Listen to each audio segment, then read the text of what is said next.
Okay, so this is today we're going to demonstrate the HV30. This is the HV30 manual. The manual is as important to have as the camera because anything you need to know, especially anything I don't go over, will be here, and you will need to look at it someday. This is the camera itself. All video cameras load similarly. There's a little bit of difference from camera to camera, and that's what's important to figure out is how your camera is unique. This camera itself, the battery loads with the post towards the top of the camera, which is fairly unique. And so there's the post. It loads like that. It doesn't really make a loud click unless you do it right, and then it clicks. Okay, and the camera itself has two positions. The camera mode, well, other than off. Okay, so this camera, once you have the battery loaded, it has three positions: off, camera, or record. And then in the opposite direction, we have playback, so you can watch what's been recorded. If you want to record, you press the start button. It has a little red dot. So we're going to load the tape at the moment. Most cameras are similar. There's some kind of switch, and then the tape loads in. There's a button that says push. You push it, and then you let it retract itself. The tape's loaded. So you have your choice of auto, in which the camera sets all menus and for whatever it defaults to, or program mode. We're going to work with program mode today. Oh, by the way, below the switch, there's another switch that is either for tape or to record to the card, and we're recording to tape today, so it should be in tape mode. Now, to actually access the menus, you have to hit the function button, and then there's a joystick in which you can move up and down through the menus. We have program, we have shutter priority. You're set, in this case, you set the shutter, and then the aperture follows. We have aperture priority, which is the reverse. We have cine mode, which when you're shooting in 24 frames, you can use cine mode, and it's supposed to more mirror cinema. The next mode is auto white balance. I recommend manual white balance because occasionally you'll think that you're in an interior, but I've been stuck when there have been skylights above, and I end up setting it for tungsten when actually the lighting was more sunlight and my pupil turned blue. So in order to white balance, I point the camera at a white surface and zoom all the way in. See? Zoom all the way in. It's not exactly in focus, but we'll zoom all the way in and hit the set button, and the white balance button blinks until it's set. Now it's set, so we're happy. The menu button, which accesses all the important camera functions.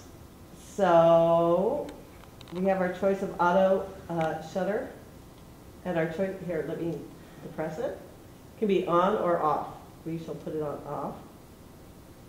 Digital zoom, I believe digital zoom actually degrades the image, and I tend to leave it off as well.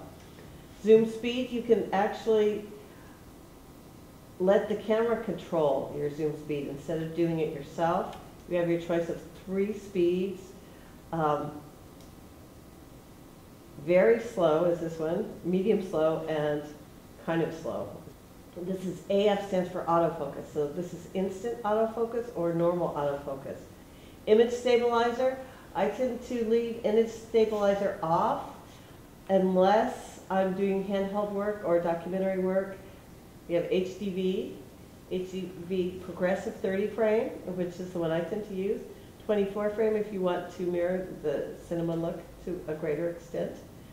We have wide DV, or we'll demonstrate normal DV here. It asks you, do you want to change? And you say yes. And normal DV is what we're used to, the closer 3x4 image.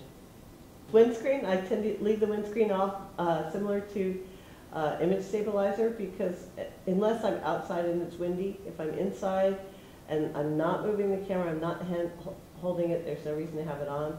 These are 3 important menus. The AV phono menu, you set your headphones and your AV share the same input, so you need to decide which you want to use. You cannot use both at the same time. If you're using headphones, which I recommend you do if you're monitoring your audio, you need to put it in phono mode, phones as it says. And then I'm closing the screen here, and we'll look over at the side of the camera. Behind the hidden door is the actual input, and it's labeled AV phono. So if you leave it in AV, which the manual claims it defaults to, if you leave it in AV, all you'll get is noise when you plug in the headphones. So you have to make sure you've changed that menu setting. Also behind this secret door is the mic input. It takes an 1/8" mic, a mini, and component video output, which is really nice to have. There it is. Okay, so now we're going to go back to the menus, see where we left off. Your headphone volume is next. You can actually set the headphone volume. Let me get back here.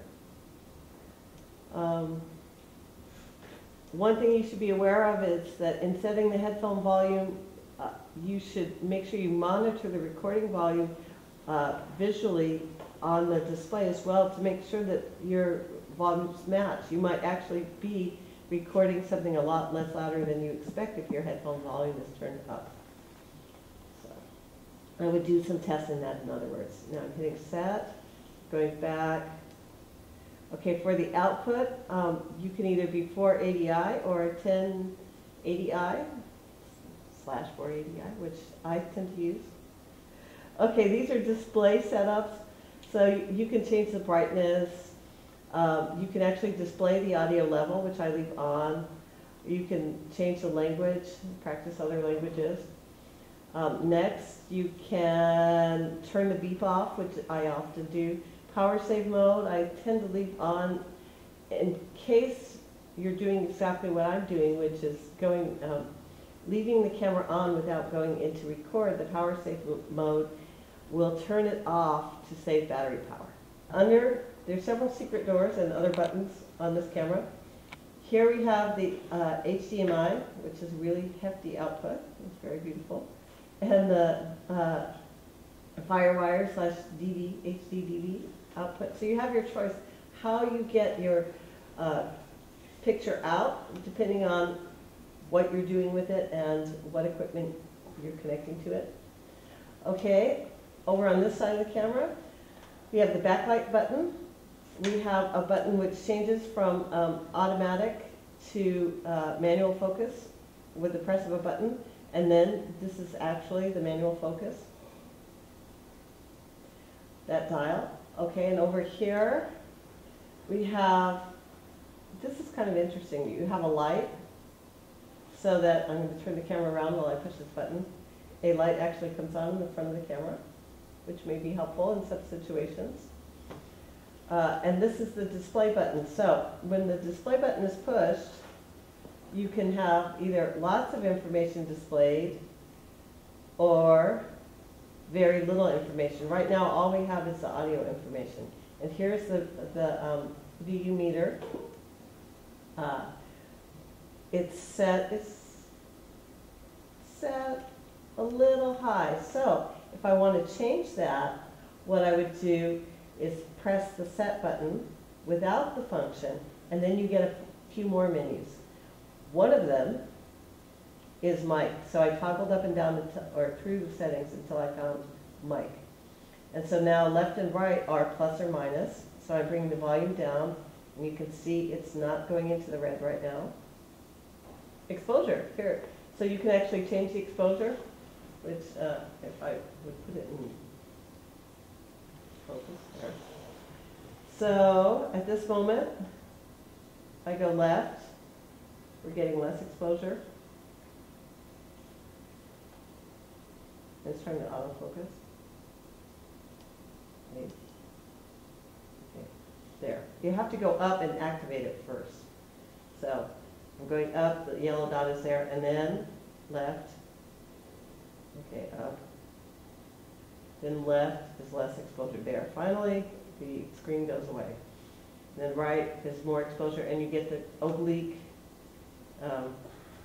0 + 1 scale here, which I do not believe is full f-stops. And that's the 30.